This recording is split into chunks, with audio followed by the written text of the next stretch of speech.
ನೇರವಾಗಿ ಪಿಒಕೆಯನ್ನ ವಶಪಡಿಸಿಕೊಳ್ತಾರೆ ಅನ್ನುವಂಥದ್ದು ಬಹಳ ದೊಡ್ಡ ಮಟ್ಟದಲ್ಲಿ ಚರ್ಚೆಗಡೆ ಮಾಡಿಕೊಡ್ತಾ ಇದೆ. ಯುದ್ಧದ ಕಾರ್ಮೋಡ ಅಂತೂ ಆವರಿಸಿಕೊಂಡಿದೆ. ನೆರೆವೈರಿ ಪಾಕಿಸ್ತಾನದ ಹುಟ್ಟಡಗಿಸೋಕೆ ಭಾರತ ಸೇನೆ ಕೂಡ ಈಗ ಸನ್ನದ್ಧವಾಗಿದೆ. ಪಾಪಿ ಪಾಕಿಸ್ತಾನಕ್ಕೆ ಕಾದಿದೆಯಾ ಮಾರಿ ಹಬ್ಬ ಅಂತ. ಅದಾದ್ರೂ ಬೇಕು. ಇಲ್ಲಿ ನಾವು ಒಂದಿಷ್ಟು ದೇವರು ಅಂತೇಳಿ ನಂಬ್ತೀವಿ. ಪಾಕಿಸ್ತಾನ ಭಾರತದ ಸೇನಾಬಲ ಹೇಗಿದೆ ಅನ್ನುವಂಥದ್ದು ನೋಡೋಣ. ಯುದ್ಧ ಘೋಷಣೆ ಆದರೆ ಪಾಕ್ ಎದುರಿಸೋಕೆ ನಾವು ಸಜ್ಜಾಗಿದ್ದೀವ ಏನು ಅಂತ ಹೇಳಿ. ಸೊ ಈ ರೀತಿಯಾಗಿದೆ ಭಾರತ ಪಾಕಿಸ್ತಾನದ ಬಲಾಬಲ. ಅಣ್ವಸ್ತ್ರ, ನೆಲ ಜಲ ಗಾಳಿ ಸಾಮರ್ಥ್ಯವನ್ನು ಹೊಂದಿರುವಂಥದ್ದು 172, ಪಾಕಿಸ್ತಾನ 170 ಹೊಂದಿರೋದು. ಈ ಪಾಕಿಸ್ತಾನದ ಬಳಿ 170 ಏನಿದೆಯಲ್ಲ, ಇದೇ ಬಹಳ ಅನುಮಾನಕ್ಕೆ ಇದೆ ಎಡೆ ಮಾಡಿ ಕೊಟ್ಟಿದೆ.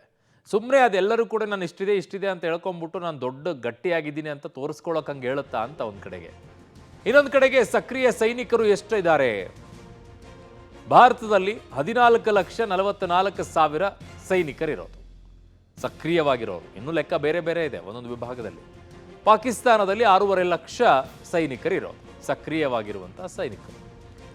ಮೀಸಲು ಪಡೆ ಭಾರತದ ಬಳಿ 11,55,000 ಮೀಸಲು ಪಡೆಯಲ್ಲಿ ಸೈನಿಕರಿರೋದು. ಪಾಕಿಸ್ತಾನದ ಬಳಿ 5 ಲಕ್ಷ ಇಟ್ಕೊಂಡಿದ್ದಾರೆ ಮೀಸಲು ಪಡೆಯನ್ನು. ನಮ್ಗೆ ಅವ್ರಿಗಿಂತಲೂ ಜಾಸ್ತಿನೇ ಇದೆ. ಯುದ್ಧ ಟ್ಯಾಂಕ್ ಭಾರತದ ಬಳಿ 4,201 ಇದ್ರೆ ಪಾಕಿಸ್ತಾನದ ಬಳಿ 2,627 ಯುದ್ಧ ಟ್ಯಾಂಕರ್ಗಳಿರೋದು. ಇನ್ನು ಫಿರಂಗಿಗಳು ಭಾರತದ ಬಳಿ 3,975 ಇದೆ. ಪಾಕಿಸ್ತಾನದ ಬಳಿ 2,629 ಫಿರಂಗಿಗಳಿರೋದು.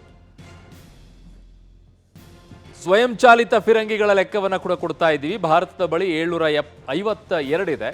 ಪಾಕಿಸ್ತಾನದ ಬಳಿ 234 ಇರೋದು ಸ್ವಯಂ ಚಾಲಿತ ಫಿರಂಗಿಗಳು.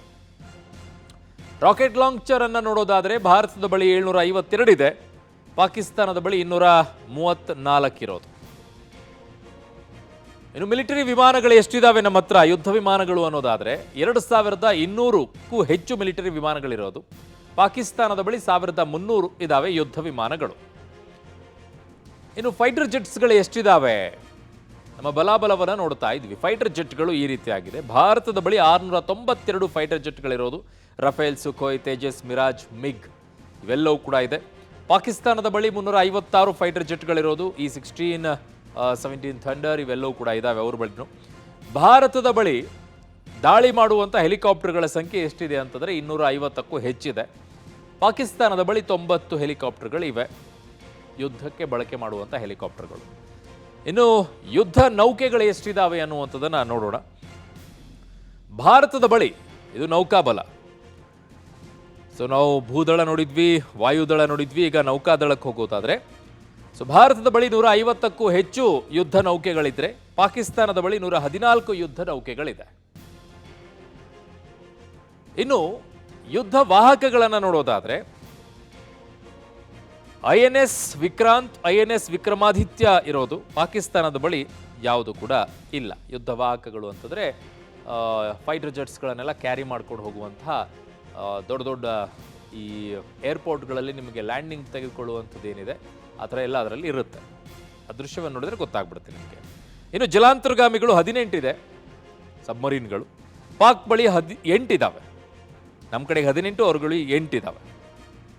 ಭಾರತದ ಬಳಿ ಧ್ವಂಸಗೊಳಿಸುವಂತಹ ಯುದ್ಧ ನೌಕೆಗಳು 13 ಇರೋದು. ಕ್ಷಿಪಣಿ ದ್ವಿಧ್ವಂಸಕ INS ಸೂರತ್ ನಮ್ಮ ಕಡೆಗಿದೆ. ಪಾಕಿಸ್ತಾನದ ಬಳಿ 9 ಧ್ವಂಸಗೊಳಿಸುವಂತಹ ಯುದ್ಧ ನೌಕೆಗಳು ಇರೋದು. ಇವಿಷ್ಟು ಪಾಕಿಸ್ತಾನ ಮತ್ತು ಭಾರತದ ಬಲಾಬಲ ಶಕ್ತಿ.